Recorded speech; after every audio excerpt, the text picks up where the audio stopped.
আসসালামু আলাইকুম ভিউয়ার্স, নিশ্চয়ই বুঝতে পারছেন আমি হাটেই আছি। আসলে কোনো গরুর দরদাম আপনাদেরকে সেভাবে আমি জিজ্ঞাসা করে জানাবো না।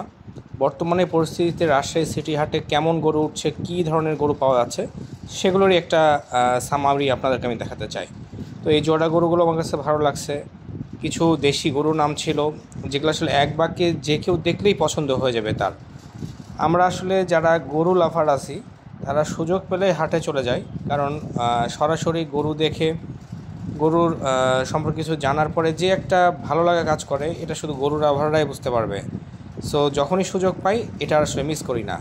এগুলো যারা যেমন বেশ খুব উন্নত জাতের গরু, এগুলো যারা লালন পালন করবে, এগুলোকে একদম পরিপূর্ণভাবে যখন প্রাপ্তবয়স্ক তাদের হয়ে যাবে, এগুলোর এক একটা মিনিমাম 7 মণ 8 মণ এদের গায়ে গোস্ত লাগবে। তো এখন যে গরুগুলো আছে সেগুলো তার কিছু মাঝারি সাইজের গরু দেখালাম, কিছু বড় সাইজেরও দেখালাম, কিছু যেগুলো আছে আপনি এই 1 মাস 1.5 মাস খাওয়িয়ে ভালো পজিশনে আরও নিয়ে যেতে পারবেন, সে ধরনের গরুও আছে।